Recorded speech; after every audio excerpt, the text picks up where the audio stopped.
তারেক রহমানকে বহন করছে Toyota land cruiser LC250। BRTA থেকে নিবন্ধিত এই গাড়িটি কি কেবলই একটি বিলাসবহুল জিপ, নাকি এর ভেতরে লুকিয়ে আছে বিশেষ কোনো নিরাপত্তা বলয়? কেন এই গাড়িটিকেই বেছে নেওয়া হলো তারেক রহমানের জন্য? চলুন জেনে নিই। বিএনপির ভারপ্রাপ্ত চেয়ারম্যান তারেক রহমানের জন্য ইতিমধ্যে দেশে পৌঁছেছে অত্যাধুনিক সুযোগ সুবিধা সম্পন্ন একটি হার্ড জিপ। গত ২ ডিসেম্বর বাংলাদেশ সড়ক পরিবহন কর্তৃপক্ষ বা BRTA গাড়িটির রেজিস্ট্রেশন ও ফিটনেস অনুমোদন দিয়েছে। মডেলটি হল Toyota land cruiser Prado LC250। গাড়িটি মূলত তারেক রহমানের ব্যক্তিগত নিরাপত্তার বিষয়টি সর্বোচ্চ গুরুত্ব দিয়ে বিদেশ থেকে আমদানি করা হয়েছে। তারেক রহমানের মতো ভিআইপি মুভমেন্টের জন্য প্রয়োজন এমন এক যান যা যে কোনো রাস্তায় সমানভাবে চলতে পারে। LC250 মডেলটি টয়োটা ল্যান্ড ক্রুজার সিরিজের সবশেষ সংযোজন, যা তার রাফ অ্যান্ড টাফ পারফরম্যান্সের জন্য বিশ্বখ্যাত। এতে রয়েছে শক্তিশালী 4 হুইল ড্রাইভ সিস্টেম। বাংলাদেশের যে কোনো বন্ধুর পথ বা জনাকীর্ণ রাস্তায় দ্রুত মুভমেন্ট করার জন্য এর TNGA-F প্ল্যাটফর্ম অসাধারণ স্টেবিলিটি প্রদান করে।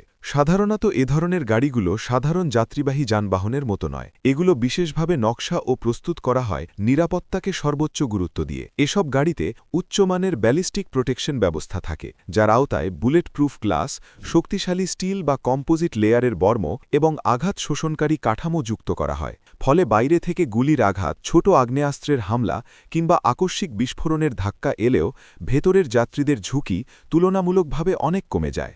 যদিও BRTA-র নথিপত্রে এসব নিরাপত্তা সংক্রান্ত সব তথ্য সাধারণত প্রকাশ্যে আনা হয় না, তবু সংশ্লিষ্ট মহলে ধারণা করা হচ্ছে তারেক রহমানের ব্যবহৃত গাড়িটিতে বিশেষ ধরনের প্রস্তুতির সুযোগ রাখা হয়েছে। বিশেষ করে TNGA প্ল্যাটফর্ম বা চ্যাসিসের ওপর ভিত্তি করে গাড়িটির কাঠামো এমনভাবে নির্মিত হতে পারে যাতে অতিরিক্ত বর্ম বা আর্মার প্লেটিং সংযোজন সহজ হয়। এই ধরনের প্ল্যাটফর্ম সাধারণত শক্ত ও স্থিতিশীল হয়, ভারী সুরক্ষা সরঞ্জাম যুক্ত করলেও গাড়ির ভারসাম্য ও পারফরম্যান্স বজায় থাকে। ফলে অনুমান করা যায় গাড়িতে ব্যবহৃত বর্ম বা সুরক্ষা ব্যবস্থা শুধু গুলি প্রতিরোধের মধ্যেই সীমাবদ্ধ নয়, বরং সম্ভাব্য বিস্ফোরণজনিত শকও শোষণ করার সক্ষমতা এতে রাখা হয়েছে। গাড়িতে ব্যবহৃত ইঞ্জিন ব্যবস্থাও এর নিরাপত্তা ও কার্যকারিতার সঙ্গে সামঞ্জস্য রেখেই বেছে নেওয়া হয়েছে। এতে রয়েছে অত্যন্ত শক্তিশালী 2.4 লিটার টার্বোচার্জড হাইব্রিড ইঞ্জিন, অথবা বিকল্প হিসেবে 2.8 লিটার টার্বো ডিজেল ইঞ্জিন, যা দুটি উচ্চ ক্ষমতা সম্পন্ন পারফরম্যান্স দেওয়ার জন্য পরিচিত। এই ইঞ্জিনগুলো স্বল্প সময়ের মধ্যেই প্রয়োজনীয় গতি তুলে নিতে সক্ষম, ফলে হঠাৎ পরিস্থিতি বদলে গেলে গাড়িটি দ্রুত প্রতিক্রিয়া দেখাতে পারে। বিশেষ করে নিরাপত্তার দিকটি বিবেচনা নিলে এই শক্তিশালী ইঞ্জিনের গুরুত্ব আরও স্পষ্ট হয়ে ওঠে।